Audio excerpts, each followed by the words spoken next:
Welcome to the Friendly Geordies podcast presents Shawarma FM. I hope all of you guys are doing well. Hope you're good. If you're missing Mr. Jimmy himself, sign up to Friendly Geordies podcast Patreon page and listen to all the updates because they include the main man himself. Yep. That's where I'm going to leave it to. But let's start with the first segment, Miss. Let's see how this one goes. What? So, you know how we spoke about this last pod. Angus Taylor is now the new Liberal leader. Yeah. And there's been some leaked internal policy positions. Okay. And one of the positions that's actually making news. I think I might have seen this. What is it? Immigration? Yeah, but immigration. From... Was it like Gaza? No, is that? Yeah, that's part of it. Yeah, so that's exactly it. So there's a plan to basically the Trump model. Oh, right. Which is to block immigration from certain areas, from certain countries and stuff. And also, actually, while we're talking this, we'll cover it all. So the other thing is, based on these internal whatever memos, they're looking to reduce the immigration numbers to 172,000 a year. Okay. As opposed to the Labor government's pledge, which is 250,000. I mean, it's an interesting take. Which has gone down, by the way, from 23-24 from its peak, which was 400 and something. Jesus. That's an interesting take. They're probably... with the reducing numbers, probably just gauging the zeitgeist and being like, we should do this, or just ripping off one nation. Because usually, from my understanding, the Libs were always for high immigration, right? Like cheap labor and whatnot. The factions and Libs had different views to it. Right. But generally, the consensus for the Libs for the longest time was immigration is fine. And it still is. I mean, 175,000 people is a big number. I mean, if you think about it. No, it is, yeah. But you know, that's crazy. So 250,000 come in every year. Yeah, dude. That's insane. Is that like a normal amount? Like what's like England's? What's America's? What's?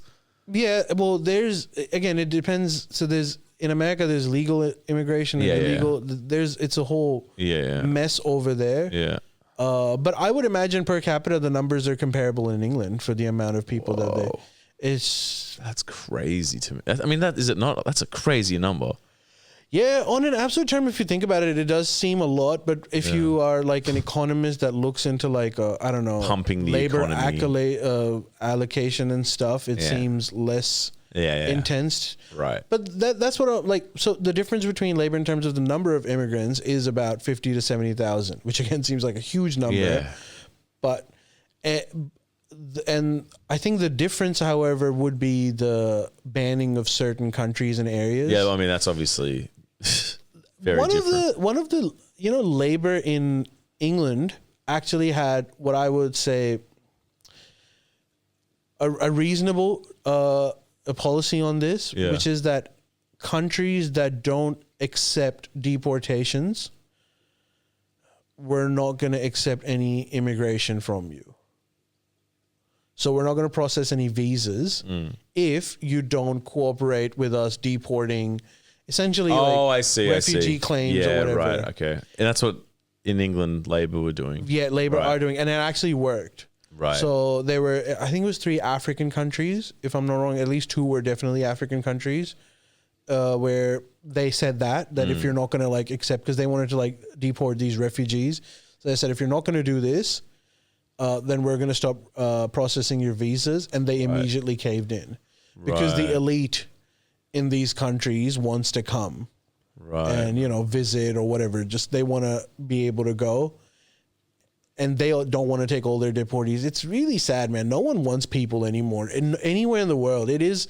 And a lot of like times we go like, oh, Australia, or America. It's like, dude, there's no fucking country on earth that's willing to take refugees. But that's anymore. not true. And really? Did you hear about Spain? They just... But that is, yes, an interesting point. Good point.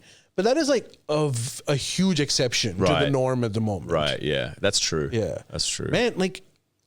Okay, so simultaneously, even these countries that were like, geographically close to war zones that historically just accepted a certain amount of refugees, as like, what are you going to do? Like, for example, every time there was a war in Afghanistan, you would have refugees going to Iran, going to Pakistan, basically all the neighboring countries. Lebanon? No, that's a bit further. Did Lebanon take a lot of Syrians though? Yeah. So Lebanon, Jordan, they all took a lot of the Syrian refugees. Or if they didn't take them, then they temporarily housed them. Yeah. Until they're allocated, whatever. But and the same was applied to like Iran and Pakistan. Man, they all are like, it's actually it's sad. I mean, I know that there's reasons why every country on earth is doing it. I'm not oblivious to it. It's sad, but it's really sad seeing like, these fucking families being upended. It's sad. And over here, at least in Australia or like West, it's like no more. But because these countries had millions, they're like deporting families. America? No, I'm talking about like Iran and Pakistan. Really? In the millions, dude. What? So this is happening in, for quote unquote, the third world, let's say. They're really everywhere. That's what I'm trying to say is like, it's a bad time to be a refugee. Even in becoming more and more difficult to be an immigrant, but being a refugee is like. Yeah. But when you say refugee, you mean a legitimate one? Yeah, legitimate ones as well. Yeah. Now, I know there are a lot of people that might be economic refugees. I'm talking about like actual legitimate ones. That's hard. Yeah, it's hard. Yeah, it's hard. That's not. Yeah. So you do feel for them, and I know like it's a charged environment, and I'm not saying that the policies are necessarily wrong either, but I'm just saying like you have to feel for these people. Oh, for sure. If you're fleeing war or like, man, like in Pakistan, like. I feel extra sad because these Afghan families are being deported to Afghanistan. Yeah, really? I didn't know that. Their girls, their daughters are gonna have a fucking shit time, and I don't understand. So you know that this family, like the girls in there, are gonna have a shit time. Yeah. So like, what's the argument that Pakistan, for instance, makes to send people back? Same argument that Trump and everyone else is making. There's no room. No, it's not just the room, but it's also like we can't provide. There's a lot of people in here that are terrorists. That are sympathetic to insurgency. Right. So similar things as everywhere on earth. But was it the terrorist attack in Islamabad? Was that credited from Afghanistan? Not the country, but like a group in Afghanistan. Yeah, ISIS, Khorasan, which is Afghan base. Surely that's playing into it. So one of the things that's happened is this separate side note, but I just want to. So after the fall of Kabul, like when the Taliban took over Afghanistan, crippling sanctions, right? Because the idea was they have really draconian, and there is no sugarcoating this. It's very draconian, particularly for women. Yeah. No doubt. Yeah. And so like the idea was that the West and, everyone is saying like, okay, full sanctions, basically no one was recognizing it. And the idea was like, we'll give them incentives to basically just come into the mainstream. And if they do that, then we'll release those sanctions. They obviously have like serious, intense social dynamics where that's becoming really difficult for them. So the one way that they've decided, and they obviously, Afghanistan was like a provider of opium. Yeah. So sweet heroin. Opium production has sort of diversified. There's many other countries that are doing it. And also the Taliban are anti-opium for religious reasons. But the thing is that one of their methodologies for actually making money now is to give refuge to actors that might be waging wars in different countries. So, for example, there's Tajikistan, which is next to Afghanistan. They have like their own insurgency, and they claim that the insurgency is being run from Afghanistan. So Afghanistan provides a safe haven to them. Right. Pakistan does exactly the same thing. So they're saying that there's an insurgency going on, and Taliban or Afghanistan provides a safe haven for them. And so there's a whole host of terrorist organizations that are operating currently out of Afghanistan because it gives them an enabling environment. Interesting. Yeah. Which is a sad situation, and they'll have American weapons because all the weapons that were left, they were sold. Yeah, in the Cold War. And now it's like it's pretty clear. Like every news media now has caught on to this. That there's like this whole it's a problem now, and you know what's happening. What's happening with Iran? Same old, like still just what? Not allowed to say. You. Why do you always bring this up? What? What's wrong with asking that? What do you mean? Are you just bored of talking about it? I don't know. I'm a little bored of talking about it now. I don't know if people want to like. Okay, so it's weird because I spoke to you. So what do you ask me questions? I'm not going to go. Well, the thing that's weird is that it seems like, at least through the media, it's like the people are rising up, and it seems. But then also, what you were saying was like it's like majoritively that's not the sentiment over there. Like it was more the inner city. Whatever you want to call it, secular people city, that were urban, urban, and not inner city, whatever, urban people that were just like, but not just them. Man, it's I don't want to get into it because okay, let me ask you this exact the support issue for it. Let me ask you this, because like someone told me though, like 30,000 have died. Is that accurate? I don't know. Okay, I don't know the number. I know that a lot of protesters have died. Okay. And the last estimate that I read, again, I don't know. I trust this estimate or whatever, it was 3,000. Yeah. But the new figures are 30,000. 30? Yeah, I don't know. Who knows? Fair enough. I would say I would doubt that number, but I really don't know. Fair maybe enough. I'm being completely ignorant. I don't know either. In terms of like the negotiations, you talking about like if there's going to be an attack on Iran or stuff? Well, I heard that Trump was like, we don't want to do that, right? I think he's backing away a bit. What did I tell you? Remember when the professor was on? Yeah. And then afterwards, we had a discussion on Iran. Do you remember what I said? Or I think did you say that they won't attack? So, they can attack. They obviously can attack. Yeah. No, I know they can. But I am of the opinion that Trump has been avoiding this attack. Yeah. Because the threat is large.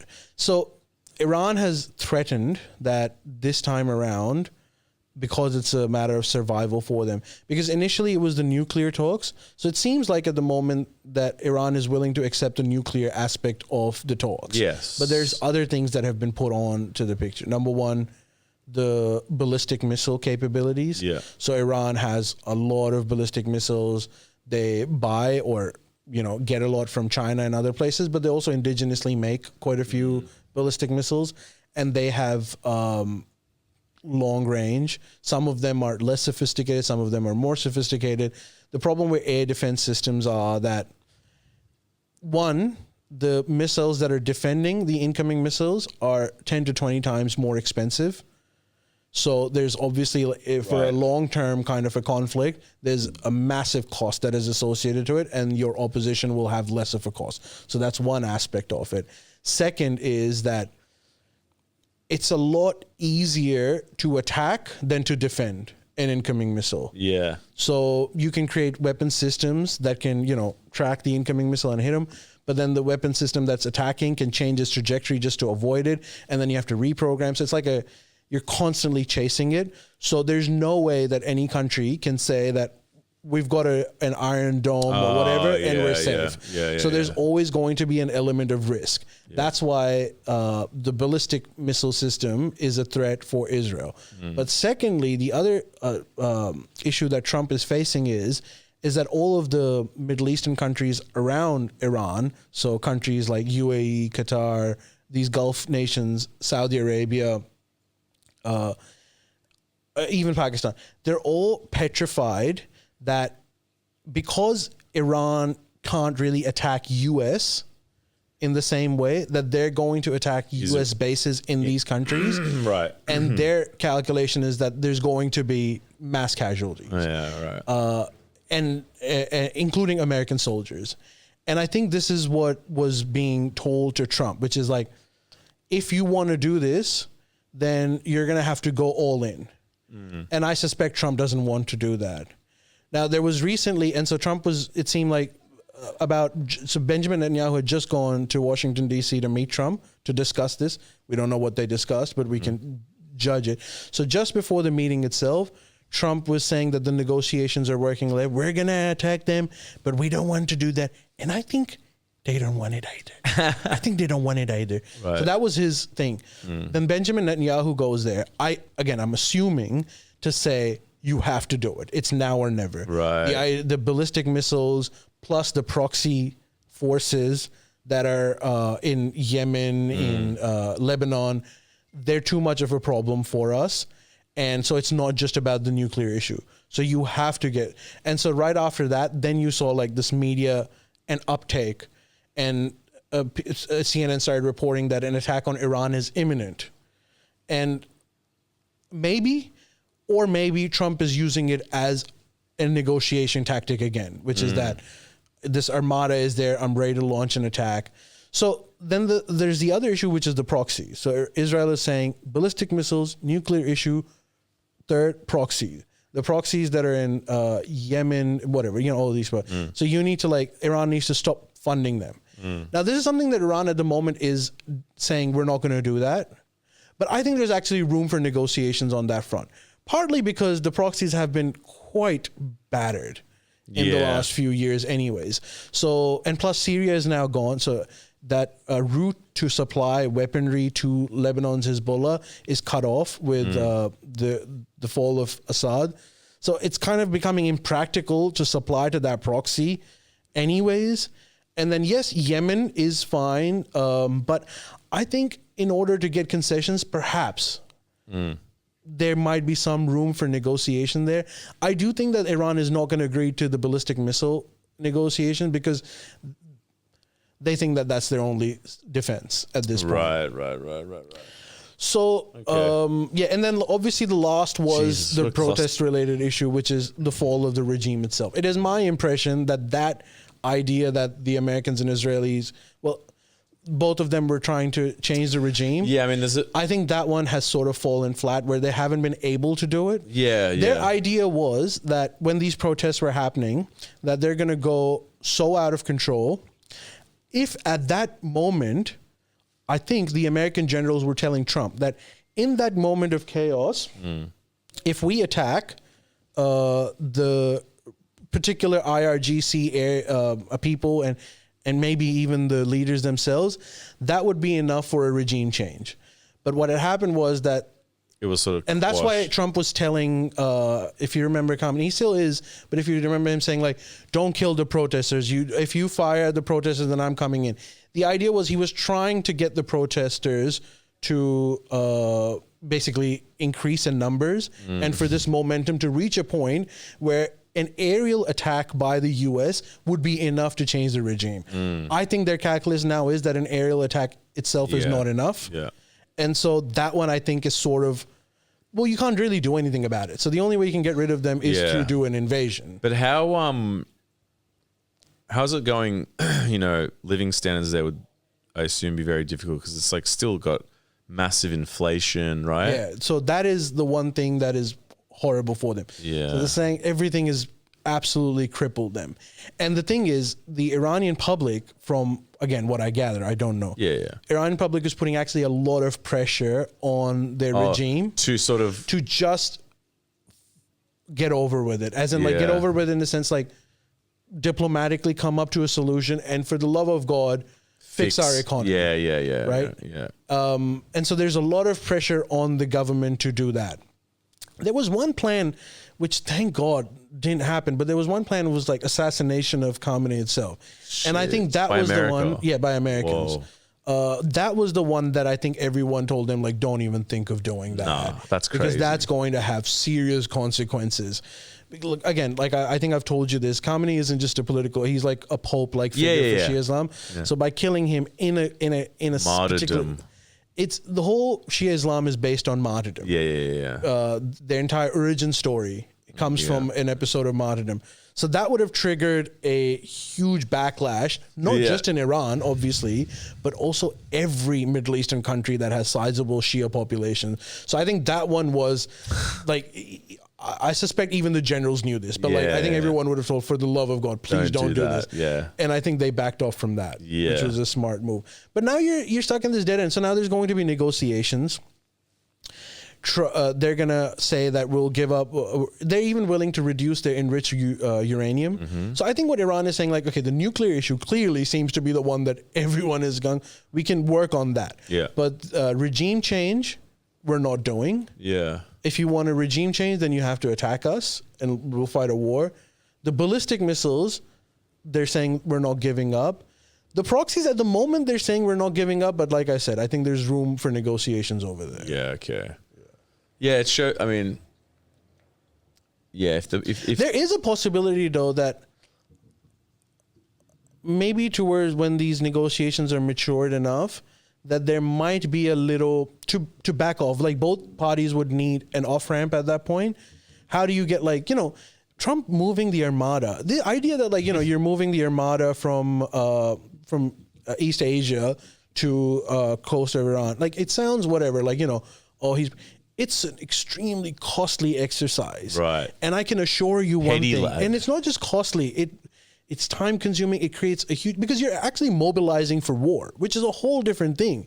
For if you tell an army that, get ready, get ready entails is a huge amount of effort. And, so what I'm saying is, like, the generals would eventually get pissed off at Trump if he keeps using mobilization towards a war as just a negotiation tactic. Because it's so expensive, yeah. It's not just expensive. It ruins their plans. It takes them back. They're already planning on different things. Right. It makes them vulnerable in different areas. Military people don't like this. Yeah, right. They're like, if you want to mobilize a force, then we fight a war. Yeah. You can't do it for, like, reality TV show reasons. But that's what he did. But that's what he did. So I suspect that they may need, both of them would need an off-ramp. So maybe there's a short, bam, bam here, there, but completely controlled, similar to the 8-Day War when Iran attacked a military base in Qatar, but everyone knew that it was like fake, and they threw it at like a place that was empty anyways, and they told the Americans, get out of here, we're putting your coordinates.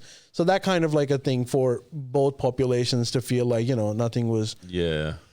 But if for some reason, I suppose the talks aren't working, and Israel obviously has disproportionate amount of influence over the Trump administration, there could be a war. But I can assure you, this will be the biggest and this will be the worst war. Really? If it does happen, yeah. Jesus Christ! Because of the sort of political, the political leanings of the. It's just the competitor. Iran is, firstly, a much more formidable force compared to the others before that. Yeah. They also control the trade routes for oil. Shit. And yeah, it's gonna be and also they have the capacity to wreck the region. I think Trump probably realizes that. Like, he says some crazy shit. I think so. I think so. And in some strange way, well, I wouldn't say he admires Iran, but he does have admiration for like Qatar and the UAE and Dubai. Those are areas. Yeah. And those areas are desperately pleading with Trump not to, because they're gonna face the regional repercussions of it. Yeah. Again, not just the refugees, but all of these countries have big Shia populations. And then here's the extra thing that makes them really scared is that it's like Saudi Arabia, in UAE. Interestingly, even though the Shia population is a minority in these countries, but they happen to geographically occupy the areas that have all the oil. So a 15% Shia population in Saudi Arabia, on paper, is not a massive threat. But when you couple it with like, they're actually on the oil, then it's a huge threat. Shit. And 15%. I didn't know that. That's not nothing. No, it's not nothing. Yeah. But it is a 15% population is like, if the state gets real nasty, they can control them. Through brute force and repression. Yeah. But when you're like in an area that's like is so strategic for your economy, that's a whole different calculus altogether. Right. Yeah. Huh. Anyways, we got deviated, bro. Sorry. We weren't going to talk about Iran. Sorry. I had questions. But we have some more. Let's talk about something light. Mm-hmm. Did you hear about the Winter Olympics where the guy said that he's sorry for cheating on his girlfriend? No. You haven't seen that? No. Actually, I want to get your opinion on this. So at the Winter Olympics, I think the guy was American, but I might be wrong. But it was one of the athletes. He won the gold. And for his victory, like press conference or whatever later, he says, I just want to use this opportunity to own up to the fact that I'm really sorry. I cheated on you. I want everyone to know that I'm a piece of shit for cheating on you. Please take me back. Holy shit. So he had a girlfriend who he has cheated on. Yeah. They broke up. She's like, I don't want to do anything with you. And he said, and he wins used the that platform. That's bizarre. What do you think? I think it's funny. He must. Could he get her back this way? Yeah, maybe. But Nah, dude. That's a massive red flag. Is it? Yeah. He's probably just desperate. He's just like, Yeah, he clearly I've got is. this platform. He clearly is. But it's pretty like, did he win gold? Yeah. Shit, where's he from? I think America, but I'll have a look. Oh, I want to see that footage. It's just like, what did he expect for the reaction to be? Maybe he was expecting that his ex-girlfriend goes like, oh my God, you regret it so much. No, but I'm sorry too. I know, but like more the reaction of like, the Olympic board and the, they'd probably be like, dude, this is not the maybe not the appropriate avenue for you to be. Oh, he was Norwegian. Oh, okay. Yeah. Yeah, that's pretty funny. I didn't hear about that. By the way, he's won his third medal just now. Really? Yeah. He's clearly really good. He's killing it. What is it? His girlfriend should probably It's a keeper. He's a keeper. But then again, maybe it's not just rock stars, eh? Yeah, it's not just rock stars. Maybe it's Olympians as well. Once a cheater, always a cheater. You agree? Not necessarily. Depends. I don't think so. What can change someone? Well, like men and women cheat for very different reasons, and a lot of the time when women cheat, it's emotional, and it's usually when it's kind of like if there's an emotional turmoil and it's getting really bad, then they might cheat. So if they're in a relationship where there's no emotional turmoil, they wouldn't. I don't think they would do it again. You know what I mean? Yeah. So, it's situational. I think like it's a bit too overly simplistic to be like once a cheater. You know what I mean? It's like but there are like those. But there are those people. Yeah. There are those just people. looking for an opportunity. That's true too. They're probably that's true. There would be. Yeah, I don't know. You'd have to look at the stats, right? Like how consistently does someone... here's a stat for you. 1 in 10 people in Australian workplace have cheated on their partner in the last 12 months at work. Whoa. 1 in 10. Not overall. I suspect it'd be a lot more overall. But just in the last year, 1 in 10 people. I'm not that surprised. And apparently men are way more likely to cheat at workplace than women are. Look, I'm not that surprised. If you think about it, I'm not saying it's good, but if you think about it, if you're mainly at work, like most of your life, you got to have some fun, man. What do you expect? And I'm not saying it's justified, but like I can understand why that number is there because But I think another part that like people discount is that it's kind of if someone's willing to cheat, they clearly have a bad relationship in the first place. Do you agree with that one? Yeah, yes. Because like if you're in a good, if it's good, loving, then you don't feel. I don't know how you have to be like a sociopath to be like, oh, I'm gonna still cheat. Probably, yeah. I think you're right. So clearly, there's something at home that's missing. Yeah, but it's a weird thing, isn't it, to have like a partner and then be sent off to basically not spend most of your time with them. You know what I mean? You spent time mainly with your coworkers, depending what you do. I mean, if you're working in like, I don't know. I mean, I was even talking to someone that works in finance, and they're sometimes asked to work till like 9 o'clock, 10 o'clock, just in the office. Asked to work. Well, exactly. Maybe that's what they call it. Yeah. So like, I was listening to it's not helping. I don't think it helps. Wait, I was listening to some like a clip again, just trash material, and some lady was on a podcast saying like, if I'm going to be at home with a man that's not working, that doesn't do anything, is exuberating feminine energy. She clearly was like, I don't know, like one of those right-wing female podcasters. Oh, yeah. But then she was like, Jesus. and then you go to work and your boss is telling you what to do. Of course I'm going to suck his dick. Wait, what do you mean? What do I you don't know. She's clearly like a bad example. So she's but what saying- she's saying is that in a relationship... Oh, you have to be dominant. Yeah. Oh, yeah, like, right. You go to work and like your bosses or whatever. Yeah, of course I'm going to do it. I mean, Which is a weird Me Too situation in itself if you think about it. yeah, it's flipping it a bit. I mean, that's such a the subgenre of like right wing female podcast. That's such a weird one, isn't it? It's like, But it's mostly for men. That watch. podcast isn't, I'm guessing, for other women. That's like women podcast for men. But that's just that standard crap that they say, where it's just kind of like there's some truth to that thing about like, you should have like autonomy. You should be able to stand up for yourself in a relationship. You should be able to have balls and like sort of like argue. You know what I mean? You don't have to be a complete sort of like simp to someone's needs. But it's also like there's so much nuance in that in real life, where it's like, you can be a nice person and not be like a cuck that has no balls. It's there's no nuance, just being like, it's just this generalization crap of like, they have to be strong. And this is like, what does that mean? Do you mean strong in terms of morals? Do you mean strong in terms of like, and also to what extent? Like, it's like, she's like, I want him to beat my ass. It's like, it's probably too strong. Yeah. That's a bit intense. And yeah. It's a puzzle. Like all that. Haven't you seen that Mel Gibson movie, What Women Want? Classic. It's the question, age-old question, my friend. It's actually a pretty funny movie. Have you seen it? Yeah. Dude, I fucking loved it as a kid. Yeah, I thought First of all, what a superpower. To hear what they're thinking. To hear what all women think. Also a nightmare, though. Yeah, maybe. Like, People after the first week, it'll be like... People would think the most fucked up shit.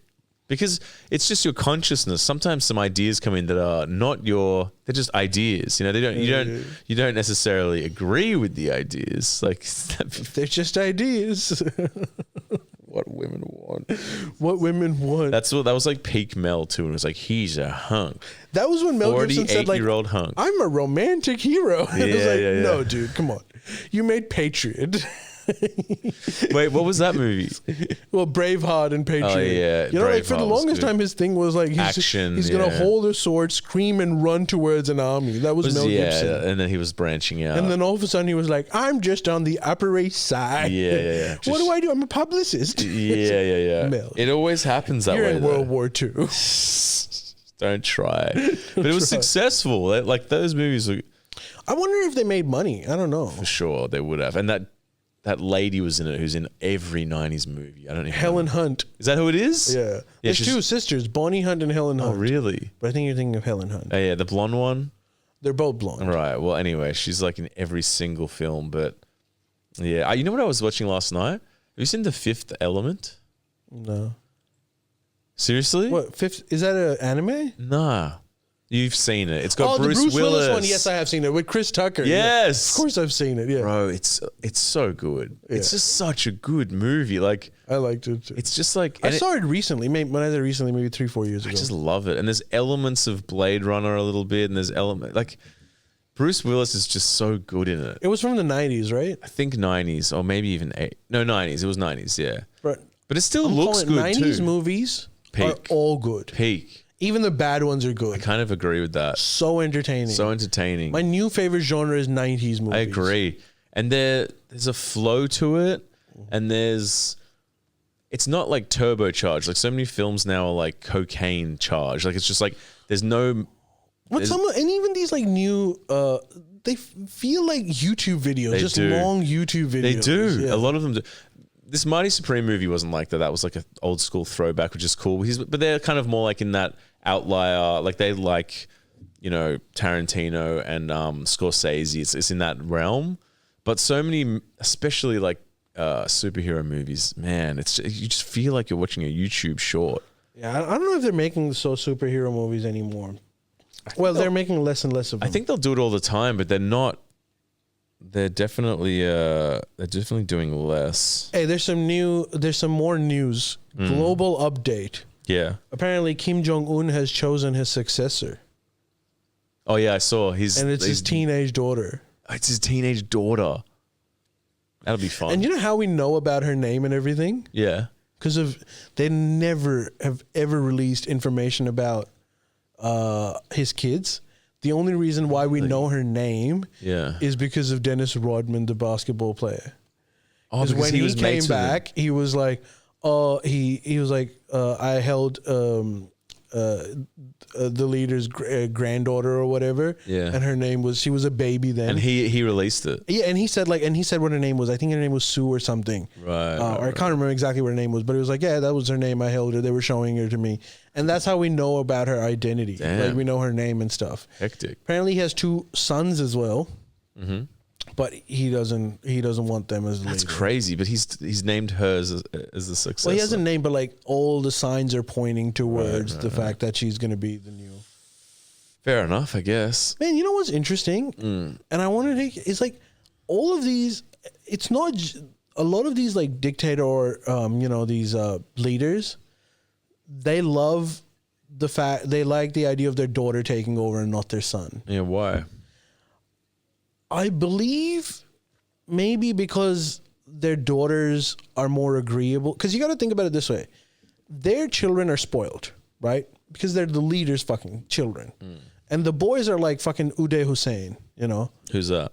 You don't know Uday Hussein? No. Like Saddam Hussein's son?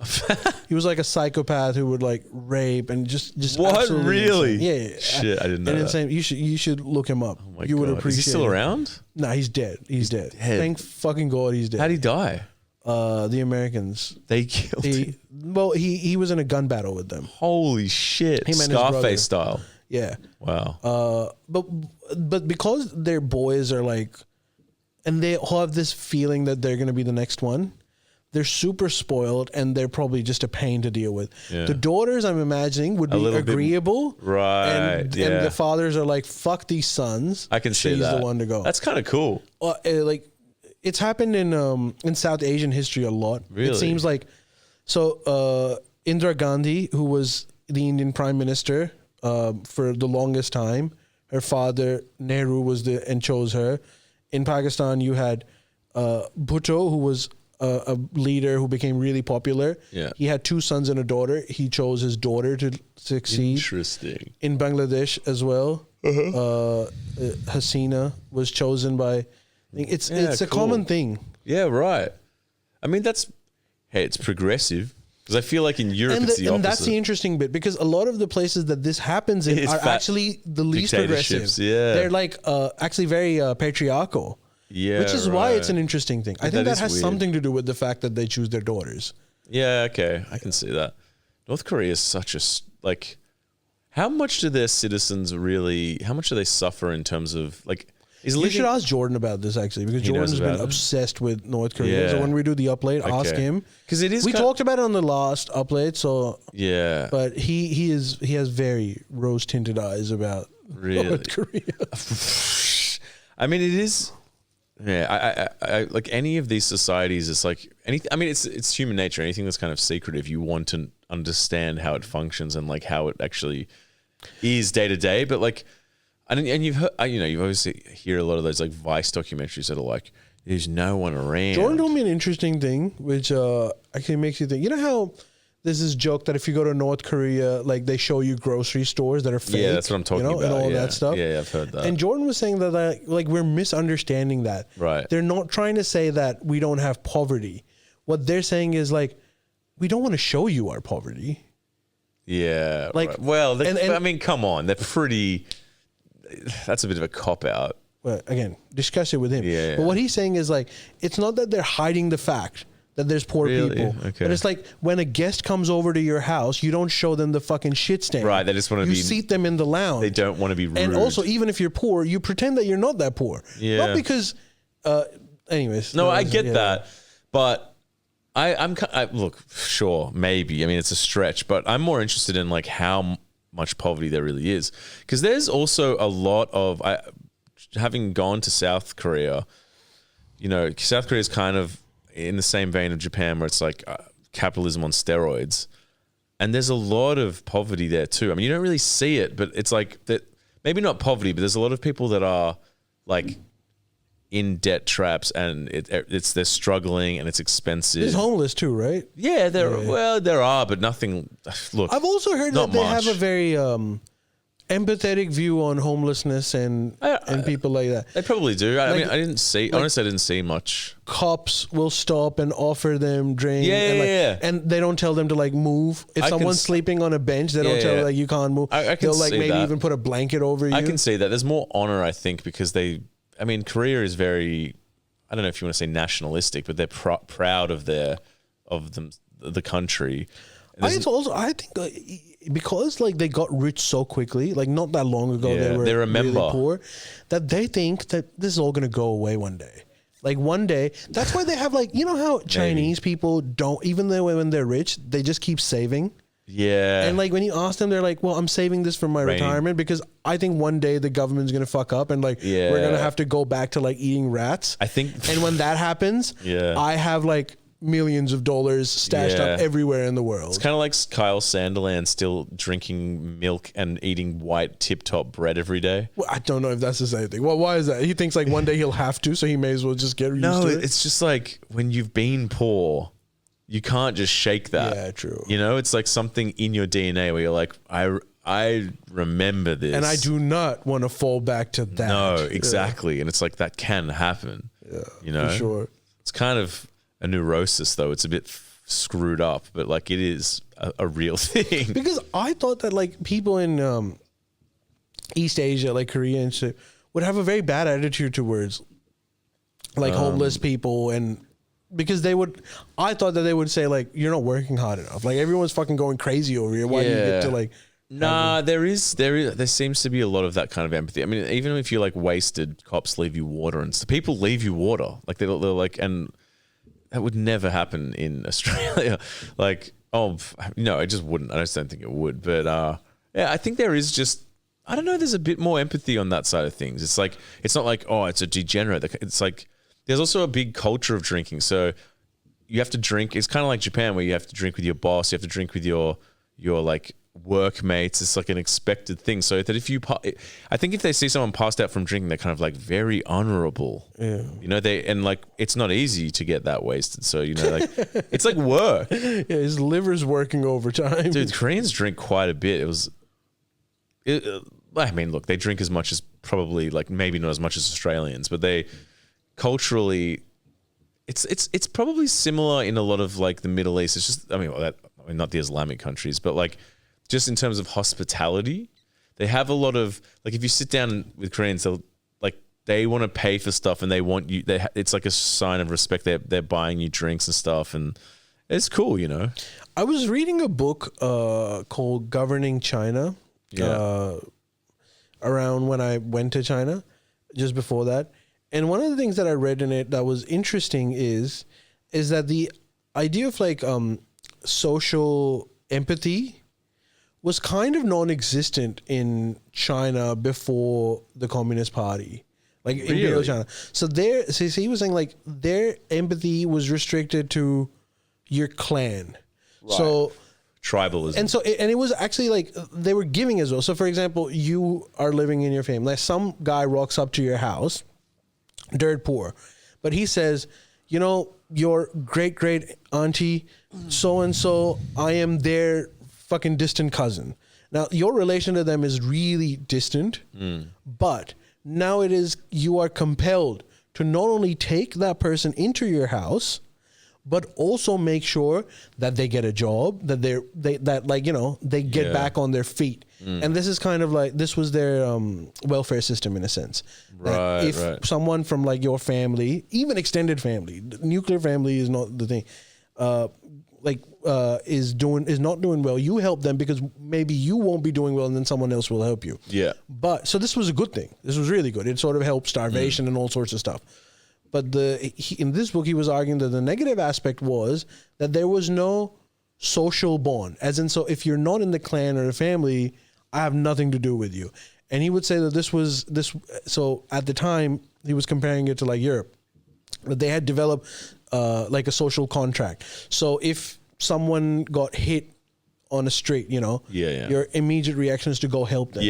He was saying, I don't know how true this is. If you're Chinese, tell me.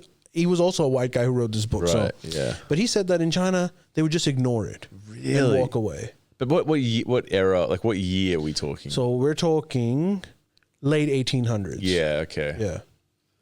Interesting. I mean, I can see it.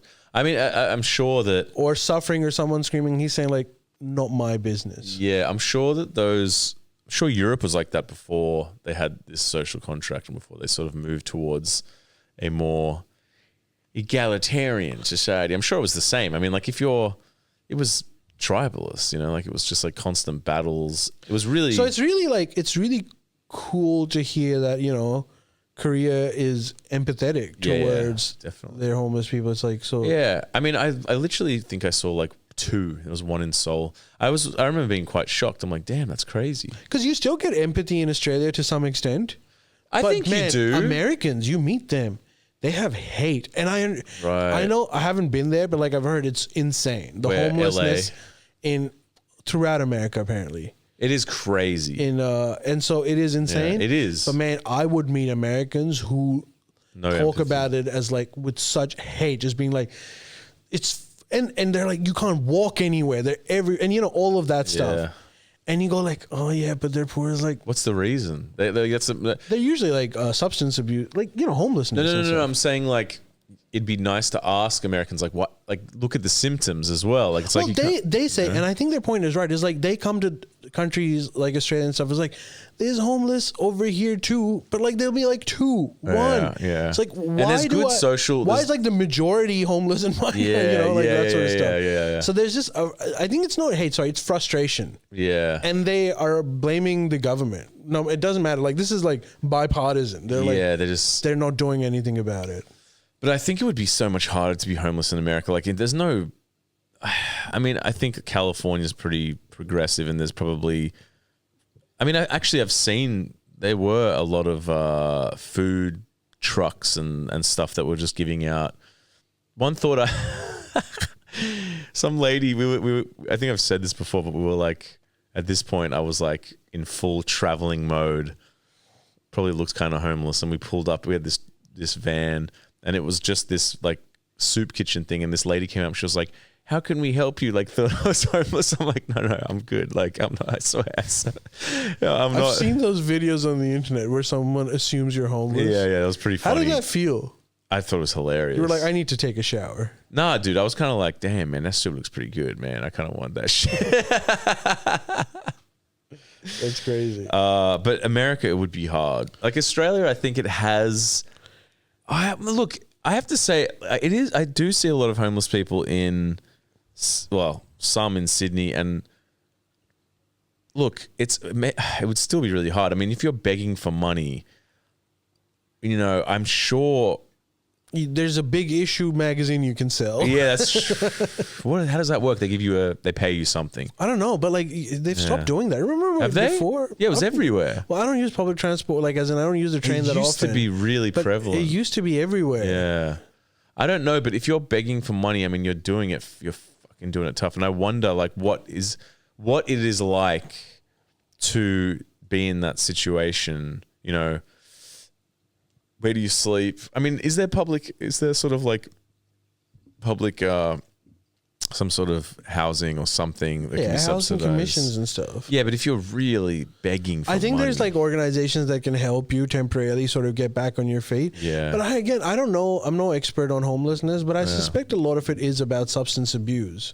Yeah, I think so. So that's a whole different... That's a whole different thing. Yeah, it would be hard. That requires like medical intervention as opposed to just like, oh, you're out of job. Let's find you some work. And but it would be a downward spiral. I mean, if you were in America too, like, fuck, it would be really hard. Is it actually as bad as people say it is? I went there again. Maybe what was it, like? I don't know, 4 years ago. No, more. Maybe more. 5 years ago. Shit. And I think it was the peak of like Trump just got in, and in LA, I remember because I had family there, and I don't know if you've seen him he's on CNN. He's like my cousin. He's a expert in Russia. He's always on CNN and stuff. He's a legend. But we stayed with him, and he was like, "We're going to take you to downtown. There's a really cool bar." And we drove, to the city, and there was literally like under every like highway, whatever overpass. So there's like an underpass, just basically like a bridge, and under the bridge, dude, there was like tent suburbs. It was pretty crazy. I was like, dude, did you see that? Just driving past, and he was like, yeah. He was so shut off to it. He was just like, yeah. There's quite a lot of homeless. I'm like, there's towns. They're little towns. What do you mean? There's like ecosystems there. There's lots and lots and lots. It was like a little city. Pretty crazy. But I think that what happens is a lot of homeless people go to California, one, for the weather, and two, like it's kind of the best social services for if you are in that situation. But it was pretty crazy. And I didn't go to Skid Row. That's apparently, about Skid Row? I've heard about it. That's like literally like a suburb of It's in LA, right? Yeah. I haven't seen that. I think I've seen a vlog. But it would be crazy, man, because it would be like Lord of the Flies. Have you seen that comedian James McCann? Maybe. Who's trying to make a catamaran thing. And he's actually funny. He's an Aussie comic, but he's in America now. And he had a bit, which was that the first thing you realize when you go to the US is that people don't treat homeless people as humans. Like, you're supposed to just ignore them. It's crazy. And he was saying, like, in Australia, we still have like, oh, you're a human being. They're still humans. But he was saying that, but it's also like the difference of homeless people is like Australian homeless people are like sorry, and they're just like sort of in their corner. It's like the American ones are like fucking in your face, like what the fuck.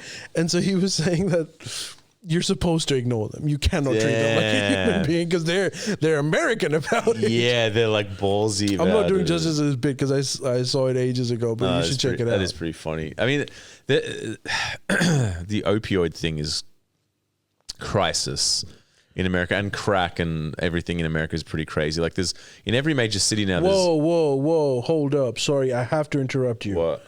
GG Sam 7847 just donated $100. What? Out of nowhere. Are you serious? And all they said was, enjoy your day, guys and gals. What? Guys and gals? Thank you so much. Number one, GG Sam. You know what was crazy, GG Sam? Awesome. I just randomly looked at it. I would have completely ignored it. Yeah. Thank you, GG. Damn, that's amazing. I wonder how rich you are.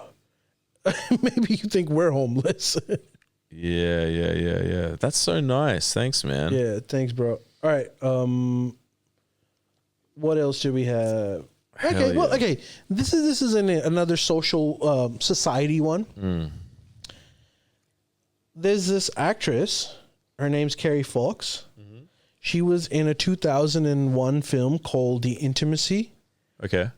And in this film, they went a bit experimental, where the sex scenes were real. Dang. She performed oral sex on the lead actor. But I think I heard about this. Yeah. Yeah. And now there's like this whole thing about like how wrong that was. And that's not really acting, is it? But anyway, yeah. And the lead actor in that movie who got his dick sucked was like, yeah, that was a bad move. Right. We shouldn't have done that. But she, on the other hand, says like, you're all pussies. Like, you have to push the envelope. I don't know what's the problem. Damn, like, yeah, they're consenting, and you're like... True. I mean, look, it's fine if you want to do it and everyone's into it. So what, if everyone's into it, obviously. Yeah, So we're going to assume that everyone's into it, because otherwise it's sexual assault, and that's not what we're talking about. But if everyone's into it, what's the problem? There is none. People have... As long as everyone's into it, it's like it's art that you can sort of push the boundaries. You should be able to push the boundaries of what is accepted through that medium. Sometimes it's intense. Have you heard Amy Schumer claim, I'm not going to say it's true, she claims that she had a sex scene with John Cena. Yeah. And John Cena, because at the time was a very new actor, just came from wrestling. Yeah. Didn't know what acting was. Yeah. So she implied that he had sex with her. What do you mean? Just like in the scene? Oh, really? Yeah. She didn't say it, but she definitely implied it. Okay. But Amy Schumer is not a trustworthy. Yeah, I don't know if because I don't know like what field, whatever field you came from. Yeah. You know what I have heard though is apparently when you kiss, the screen because you're not supposed to like go full tongue in, right? Oh yeah, right. But new people don't know that necessarily. Yeah. And so they do it. That's a mistake. Tell it's a Spider-Man, bro. They maxed out hard. But I think that's sometimes like you want a scene where that's part of the description, that this is a tongue scene and we're going to show it in angles where that shows. But usually I think they have like their way of simulating tongue. Like that's part of what actors do. Really? Yeah. They know how to like, it may feel like it's happening, but they're not actually doing it. You know, it's funny. You see those old movies from the 50s and stuff, and the way they kissed is they would just kiss on the lips and just kind of like squeeze each other, just be like, and go sideways. And go sideways, and just, it was like so fucking weird. Yeah, Bollywood style kissing. Is that what the deal? Yeah. I think even Bollywood's like just now smooching full on, but like back in the day. Yeah. I mean, look. So that's come out now, has it? They're talking about that. Well, yeah, I just saw like this article about it. So Carrie Fox has spoken about how she believes shooting an unsimulated sex scene has influenced her career.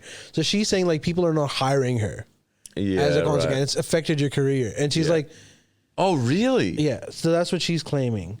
So 59-year-old alongside Mark Rylance of 2001.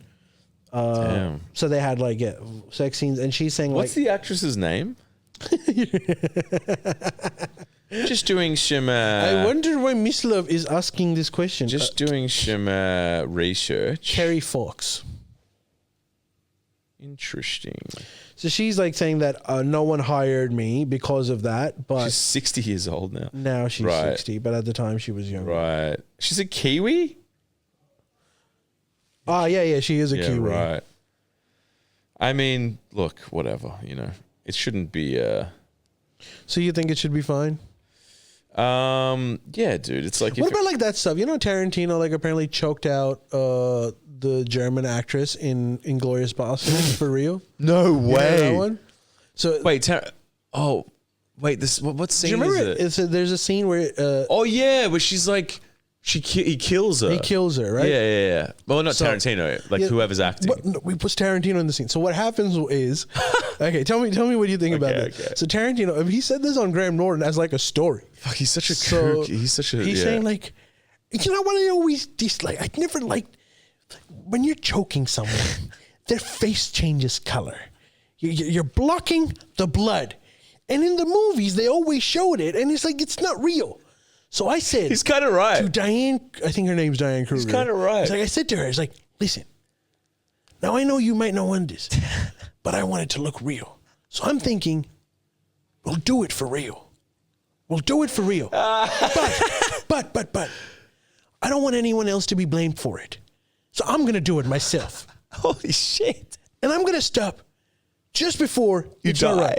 And apparently Diane Kruger like said, yeah, okay.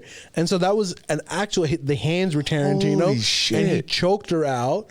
He blocked the oxygen and blood, and that's why the face that she had is legitimate. You know what's crazy though? What? Now that I think about that scene and I know exactly what it is, it looks real. Dude, now look at the hands. You'll see Tarantino. Oh my god. They're fucking fat hands. Choking her the out. actor is like, he's just a fit dude, but the hands are just like, Homer Simpson. Holy shit. Because I remember the scene and you can see like the vein. Yeah. Because that's what happens when you're actually fucking getting choked out, constricted rather. Yeah. But that I have like a problem with because like, man, that's intense. If Diane Kruger would be like, no, I'm not okay with that. Yeah. Well, she could be. She could have said that. Yeah, but like, but then it's like, oh, you're come on. But you know, if you would. But see, this is the question about like kind of like, let's just say art.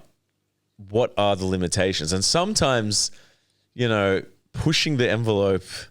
That is in the realm of art. Yeah, but I think I'm not saying that as a director, it's a really tough line. You should be aware of the fact that this person it's kind of dangerous. It's going to be really hard for them to say no to you. Yeah, because it's the pressure of like, well, I'm asking you. Well, you're on a fucking, this movie has Leo, Brad Pitt, Tarantino, and shit. The German actress. I wonder if she regrets it. I mean, apparently she doesn't. What I mean, but this is the thing. Okay, maybe it's like absolutely fucked, but they got the scene. Like that scene is incredible. I swear to God, I agree. I was thinking the same thing. I was like, man, that choke scene looked totally different. I swear to God, I remember watching that when I saw it, and I was like, bro, this looks real. I swear to God, I remember it. Like, she really is getting fucked up in it. Yeah. Oh my God. Tarantino's got balls. I mean, look, it's a very, very dicey fine line. It's very dicey. I feel like that wouldn't go down now. It's too dicey. I don't think that'd go down now. There's no, would it? Like, you know, what's his name? The guy from All right, okay. What's that guy's name? M. Night Shyamalan. Yeah, no. The guy that's like, just do it. What's his name? The actor. The guy's in Holes. Oh, Shia LaBeouf. Yeah, him. Yeah. He apparently did some crazy shit on set of, there's a movie, it's like Fury something, the tank one, which I think it's an okay movie, but he was like pulling his own teeth out and not showering and like cutting his face. Well, he's doing stuff. it to himself. That's fine. That's true, but You can't do it to other. yeah, like, you know. but it was apparently freaking everyone out. But I suppose you're right. But that's what I'm saying. What is the line? Yeah, what is the line? You know? Okay, what do you think about this anecdote? This isn't a Hollywood one. This is a Bollywood one. But the director was saying that in one of the scenes, the actor is supposed to slap the actress, right? And he was saying that, like, it just wasn't getting the right thing. So I went up to the actor and I told her, Slap her. smack her as hard as you can on the face. And I want to get that reaction. And the actor was like, are you sure? Should we tell her? And he was like, nah, we're not telling her. Yeah, that's not cool.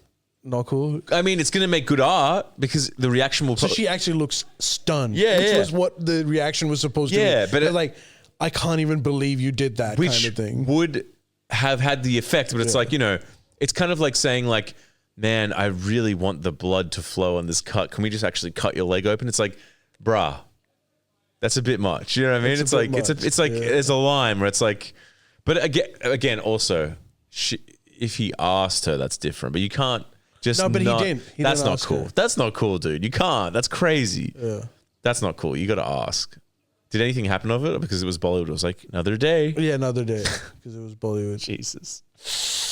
Yeah, that's crazy. But don't you make great art when you test the boundaries? Yeah, but yeah, I just said yes, but like some boundaries are a lot more sketchy than others. We had one more segment, but I think we might skip that one because it was a political heady one, and I feel like we've been doing a lot of political heady shit. So it was about the great transfer of wealth between two groups. Ones that have, as boomers die and there's inheritance. Yep. There's going to be two Australias. One whose parents had property house and ones that didn't. and ones that didn't. And it's the inequality between these two groups are going to accentuate according to figures. So I was going to talk about that, but I suppose... I mean, that is interesting. Can you summarize? Well, yeah, that's a summary. So, like, over the last 15, 20 years, you know, the property, it's going to become, unless your parents have something, it's going to become impossible. Well, it has become impossible. Yeah. So, but not only that, it's so right now, what we're discussing is like a few people who have rich parents are able to buy a property. And then like people who don't have rich parents aren't able to buy a property. Yeah. But the next stage is those rich parents are dying and they're transferring millions of dollars to this new generation of people. Yeah. In this environment where property is like really expensive. And then there's this whole other section of people that have no opportunity. And it's only based on like who your parent was. And so this is going to be like a generational. That's not good. Yeah, it's not good. That's not good. It's crazy. What's going to be the result in terms of a broader impact on society? Probably a lot more inequality. Yeah. Yeah. And probably a lot more justified rage, right? Justified rage. Yeah. And I think, which is why the segment was supposed to be, once we did a deep dive of it, which is like, we can look into inheritance taxation, you know? I mean, because the other problem is like, as this people aren't gonna go for that. Oh, absolutely not. So this is the thing, and that's not like the best solution, man. There should be something like, let's start with negative gearing first. Let's start with the actual root of the problem. You know, someone owning 70 properties. That's the problem. Yeah, and well, at least that guy will say, "I earned that." Yeah, the next thing is like, my dad earned 70 properties, and so now I'm like filthy rich. I mean, for no reason. But also, I earned it. It's like, well, yeah, you earned, or I deserve it. You played, yeah, I deserve it. It's like you played the game, but the rules were pretty crazy. You didn't play the game. Your dad played the game. I know, but it's like, for them, what I'm saying is negative gearing being curbed is like leveling the playing field. Someone shouldn't be able to just buy 7 houses. That's not earning it. That's like using the rules of the game to your advantage, which are like crazy. It's been like, oh, offset this mortgage for this one, and then I'll buy another this one and this one, and then I own. You know what I mean? It's like if negative gearing wasn't a thing, it's like you might have 1 house. That's the problem. Yeah. And dude, that wouldn't fly. So inheritance tax, no way, that won't fly. So there we go. That's anyway, a future fault line. But thank you everyone for joining us for this episode. Make sure if you want to listen to the pod with Jordan in it, you're gonna have to sign up to the Friendly Jodies podcast Patreon up late. We've been doing it for I don't know how many, like 5-6 weeks now. Where Jordan's been on it, so make sure you check that out. And we'll give you an update on Jordan's... When he's back. Exactly. Yeah. Perhaps next time we see you, we'll give you a full update. But see you guys. Take care. Bye-bye. Thank you.